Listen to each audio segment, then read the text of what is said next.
Okay, hello and welcome to Mysteries of Science. My name's Dan and I'm the editor of Science and Nature, the monthly magazine from the team behind The Week Junior. And I'm Michael, the acting deputy editor. On this podcast, we investigate weird events, strange creatures and mysterious places. Yes, we're back from our mid-season break. Welcome back, everybody. And we're joined by a very special guest joining the team today, Sam Sedgman. Hello there. Thank you so much for having me. I'm Sam Sedgman. I am the author of many books, but most recently, The Clockwork Conspiracy, a sort of mystery adventure set inside Big Ben that's coming out in February. Welcome to the show, Sam. It's great to have you with us, and particularly given the mystery that we're going to be investigating today. I am so excited about this. Well, it's all about time. Yes. And for those of you who've seen the new Indiana Jones film, perhaps you watched Dial of Destiny over Christmas, you will have heard of an ancient device called the antikythera or antikythera or some other people. Antikythera. I think the mystery is not how to pronounce it, but that is a mystery. that is the first mystery Yes. that we have to get over. It's an ancient Greek device that was discovered by divers on a long-lost shipwreck. Yes, and no one knew what this device was, what it was for, who made it, and as we've seen now, even how to pronounce it. But perhaps we'll be able to answer all of those questions today. We're going to turn back the clock and find out some answers. This is Mysteries of Science. Now, Sam, absolutely great to have you here. I understand that you've done some research into timekeeping and the antikythera. You see, it's not easy. It's not easy. This mechanism that we're talking about. Yes. I have to say, if there are any Greeks listening, we're very sorry. But yes, I have done a lot of research into timekeeping for the past few years, because my new book, The Clockwork Conspiracy, is all about time and all about clockwork and mechanisms and how we measure time. To give you a brief précis of what the book's about, it's all about aspiring inventor young Isaac Turner, whose dad is the keeper of the great clock, the horologist in charge of Big Ben. And on the night the clocks go back, Isaac's dad vanishes from the belfry of Big Ben, leaving behind nothing but a smashed pocket watch and a cryptic message. And Isaac has to team up with his rebellious friend Hattie to follow a series of clues through London's landmarks to find his missing dad, and along the way discovers a conspiracy in the gears of government and becomes stuck in a race against time to save his father and time itself. I had a great time putting together the plot of this book. I have to say, being a writer is a lot like, I imagine, being an engineer of clocks, because you have to put all the pieces together, you have to make sure the plot ticks along nicely, that it's carefully balanced, and that it pays off at the end and it strikes the right note when it's all finished. That sounds absolutely brilliant. I can't wait to read that. And I guess going from the mystery that Isaac Turner investigates in your book to the mystery we're investigating today, can you tell us a little bit about the antikythera mechanism? What have you come across in your research? So the antikythera mechanism, as you say, was found in a shipwreck in the beginning of the 20th century, I think, in 1901. It was found by divers in the Mediterranean, and they thought it was just a lump of rock.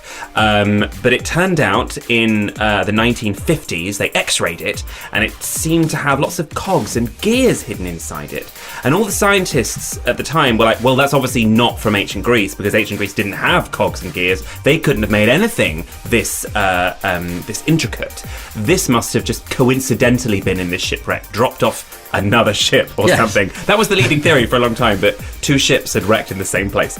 But no, then in the 70s they invented 3D X-rays, and they could see inside this sort of clump of rock that it was lots and lots of very tiny gears that seemed to together form a mechanical calendar that charted the path of the planets and the stars in the skies above us, and that if you wound a crank on this machine, it would show you over the course of several years how all of the moons and stars moved throughout the sky, and it was a sort of very intricate mechanical calendar that they were able to make a reconstruction of, and so now there is a fabulous reconstruction of it at a museum in Athens where the actual machine is kept. But they had it for like 100 years and didn't know what it was. They thought it was rubbish, and then it's only recently, what I love about this is that it's only through the recent developments that we have in imaging and science and the sort of software and hardware that we've developed, new technology has allowed us to understand what this incredibly ancient technology was all about. And yeah, it completely blew to smithereens everything we thought we knew about the ancient Greeks. We didn't think that they could make tiny mechanical pieces this well. We didn't think that they knew this much about the stars. We didn't think that they knew this much about time. But turns out we were wrong, and they knew an awful lot more than we thought they did. Yeah, well, I didn't really realise that the Greeks had the technology to make these intricate things. And am I right or am I wrong? Is it the only thing? Is it like an outlier? Is it the only thing that they made that is this complicated? To our knowledge, yes. Because it is, as I say, when they discovered it, we thought, well, they couldn't possibly have made this. We've seen nothing else like this. And it is incredibly intricate and detailed and would have taken months, if not years of work to produce. But if they made one, why wouldn't they have made more? Certainly the level of skill that you would need to craft these very fine-toothed cogs and these intricate mechanisms that interconnected, that is the work of a skilled craftsman who spent their lifetime working out how to make this thing. Why wouldn't you make more than one of these? We have also there is some documentation of other ancient civilizations, and the Greeks included. People talk about sort of calendar devices that we haven't got any trace of apart from they were spoken of, but we don't really know what those were. So there may well be, or have been, other devices like the Antikythera device. There may well have been more complicated devices than the Antikythera device. We don't know. They may well all be waiting at the bottom of the Mediterranean or lost forever. Well, there's no way of knowing. There's more mysteries to be uncovered here, for sure. Well, it would be great if we could actually look at the mechanism ourselves. Now, unfortunately, we don't have it here with us, but we have an expert guest who has looked at it with their own eyes and can tell us exactly what it looks like. Hi, I'm Jo Marchant. I'm a science journalist and author of several popular science books, including one about the Antikythera mechanism, which is called Decoding the Heavens. Yes, welcome to the show, Jo. So, how did you get your hands on the Antikythera mechanism? How do you go and see it? I was lucky enough to be working at the science journal Nature when a big research paper was going to come out on the mechanism. This was back in 2006. I was a news editor there. So I was able to then go to Athens, meet the researchers, see the mechanism. I wrote an article about it at the time, and then that turned into a book. And really, it's just the most amazing object I think I've ever come across. It's by far the most sophisticated, complicated thing we have from the ancient world. There is nothing else like it. If you imagine clockwork, kind of gear wheels, pointers, a bit like a clock, but it would have been turned by hand rather than automatically. But we don't have anything else like that from antiquity. So I just wanted to know, what was this thing? How did it work? Why did they build it? What did it do? And all of those questions I just think have really fascinating answers. Well, I'm very jealous of Jo that she got to go to Athens and see the mechanism. Paint a picture for us, Jo, so we can kind of almost imagine we're holding it in our hands. What does the mechanism look like exactly? How does it all sort of come together? What's it made of? So it's taken more than a century for scientists to work that out. It's this battered piece of bronze. It looks all corroded and green. It's in pieces. If you imagine, it's been under the sea for thousands of years. But scientists have been able to use CT scans, three-dimensional X-rays to see inside. And it's essentially made of bronze little interlocking cogs or gear wheels like you would see inside a clock. So you turn the handle on the side and these gear wheels will turn and they drive pointers around dials on the front and the back. It would have been held in a wooden case about a foot tall maybe, like a clock that might go on your mantelpiece. And it's essentially a model of the cosmos, like a little pocket universe. So as you turn the handle, it's modelling the movements of the sky, the sun, moon, the 5 known planets. So it shows you on the big dial on the front what those celestial bodies were doing, how they were moving in the sky. You can see what the sky would have looked like for any particular date. It also gives you information about star risings and settings. There's a couple more dials on the back. There's one that's a calendar, a little dial that tells you the timings of different athletics games, including the Olympics. There was even a dial that predicted eclipses. So this was really, you could turn the dial to move forwards and backwards in time, and it would just tell you everything that you needed to know about the state of the universe on that particular day. Does anyone else want one? because I really want one. It seems a lot better than like a smartphone. Like this seems cooler to me. It does everything a smartphone does in a way. Carry one around. But it seems a bit cooler looking, you know. Not very convenient to carry around. No, but it doesn't have to be convenient. It's going to look nice. It's going to look nice. And, 19 years worth of sort of And it will be accuracy. so satisfying to not so turn bad. that handle and see the planets move across the face of that machine. Yes. And who doesn't want to know when the Olympics is going to be? Well, indeed. Or when the eclipses are going to be. Yes. Yeah. But what about, you mentioned Indiana Jones at the start, Dan. Absolutely. In I've Indiana been Jones and the Dial of Destiny, they basically use the mechanism to essentially travel through time. Yes. So that's what I want to know. I mean, Yeah. it's pretty impressive already, but is it a time machine as well? Could it kind of predict fissures or cracks in time that you could step through and go backwards or forwards in time? I mean, as the more suggestible member of the Mysteries of Science team, this is basically where I've been waiting to go the whole way. Well, we have an expert who actually wrote a whole article about what the Indiana Jones film gets right and wrong about the antikythera mechanism. So maybe we should say hello to Tatiana. Well, hi. It's a pleasure to be here. My name is Tatiana Burr. I'm an ancient Greek cultural historian, and I have a particular fascination in everything to do with ancient science, particularly ancient technology, and also ancient religion. So there's lots of sort of figuring out mysteries in my research. I'm based at the Australian National University in Canberra in Australia. It's a pleasure to be here. Okay, so Tatiana, please put us out of our misery. Did the Antikythera mechanism fall through a crack in time and land in ancient Greece? Is it about time travel? What did the movie Indiana Jones and the Dial of Destiny get right about this? To be honest, it got loads of stuff right.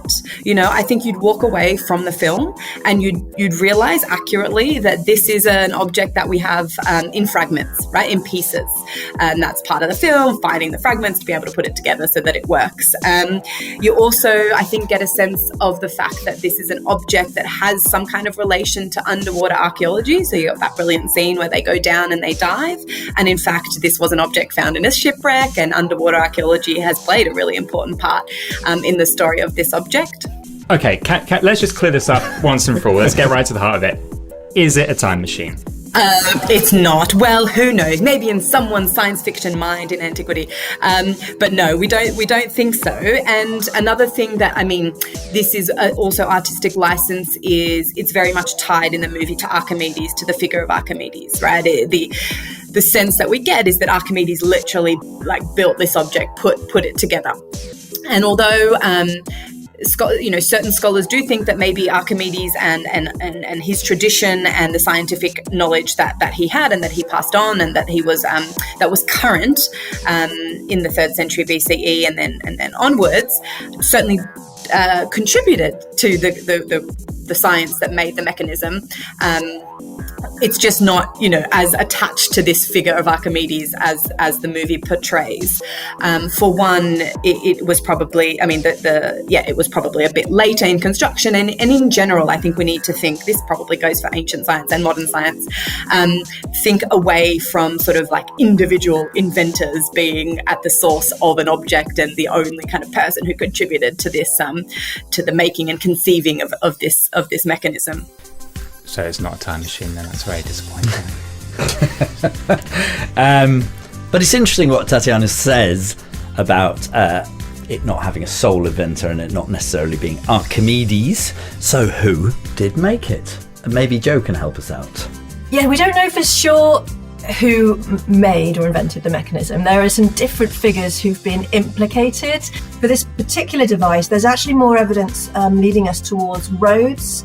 There was an astronomer on the island of Rhodes a bit before this mechanism was built who came up with some of the mathematical models of movements in the sky of the sun and moon that we can see inside this mechanism. And there was a philosopher called Posidonius who was living on Rhodes at exactly the time that the ship carrying this mechanism seems to have stopped there, and there are historical writings of Posidonius having built a model like this. So for this particular mechanism, it may well have been made in the workshop of Posidonius on the island of Rhodes. Okay, so we might not know exactly who made it, but we've got some clues there. Potentially island of Rhodes in Greece, that could be where this mechanism came from. Absolutely. Well, talking about ancient devices. It's time we cracked out one of our own.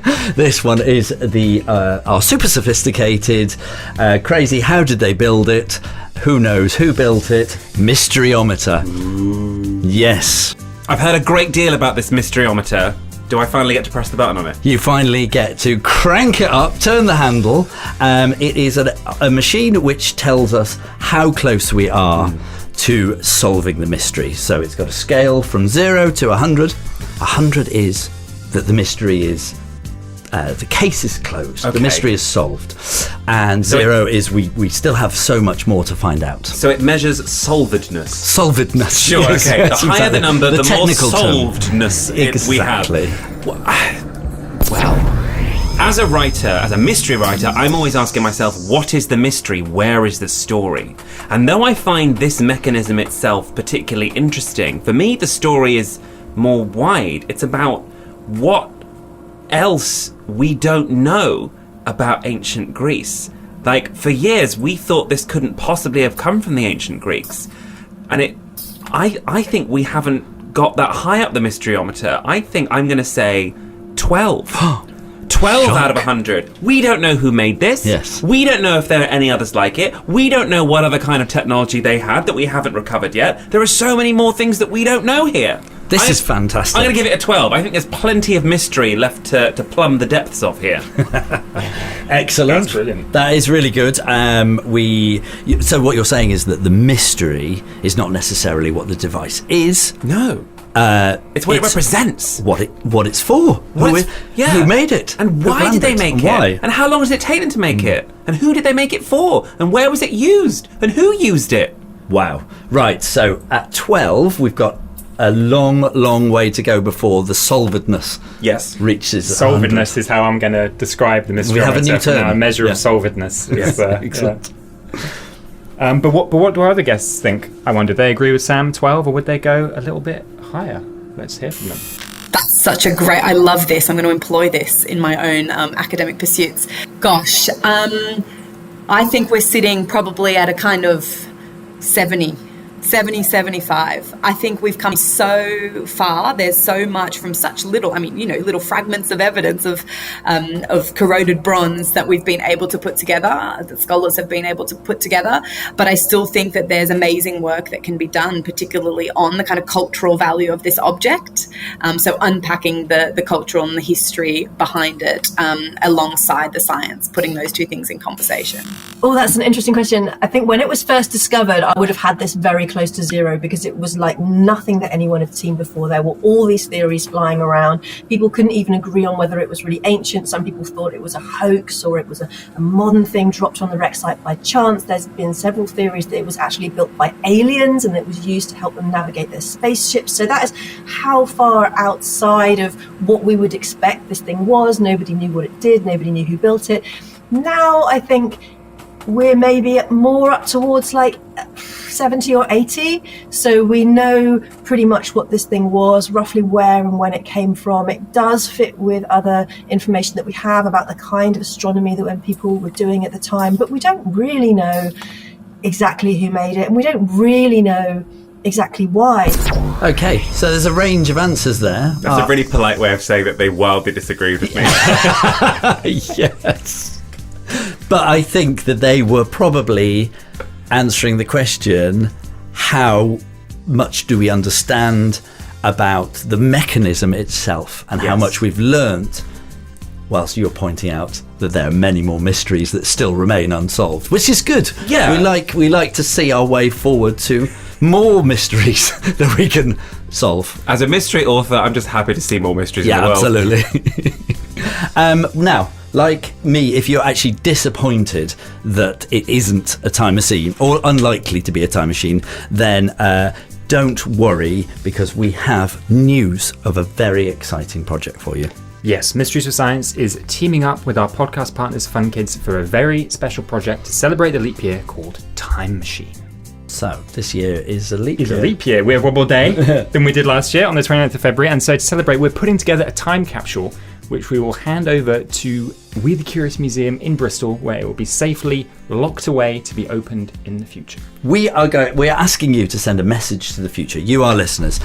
We are going to fill a time capsule with all of your messages and your drawings, and you can choose how long it remains locked for before it's reopened, up to a maximum of 150 years. Interesting fact, the actual limiting factor is the battery life, not the device. And we'd like to know what you want the children of tomorrow to know about your life today, and what your hopes are for the world to look like in the future. Sam, what would you put in there? Oh my God, in great, a time capsule? Great. I was just thinking about words and what words we were reading 150 years ago. Just because language changes so much over time, right? I wonder. I might put in a piece of writing from today, or a piece of fiction. I'm not going to say I'll put my own book in. That'll be terribly self-centered. But I might put, I might put like one of my favourite books in, or something like that, or record, if it has to be a voice note, a few lines from my favourite story, because I think the way language changes over time is so fascinating. We don't think of language as something that changes, but it really does change generation to generation, and even year to year. So I think that'd be what I would put in. Those are two, yeah, great. And as Sam said, you can send in a drawing, or you can send in an audio clip. So if you want to send in an audio clip, head to funkidslive.com/time machine. And if you'd like to post us something, then you can send that to the Week Junior Science and Nature, Future Publishing, 121 to 141 Westbourne Terrace, London W2 6QA. And every single audio clip or drawing that we receive will go into the time capsule. Yeah, we can't wait to hear and see what you send in. And don't forget to join us in 2 weeks' time for our next mystery. Yes, we'll be going under the sea to investigate the mysteries of the octopus. Until then, stay curious.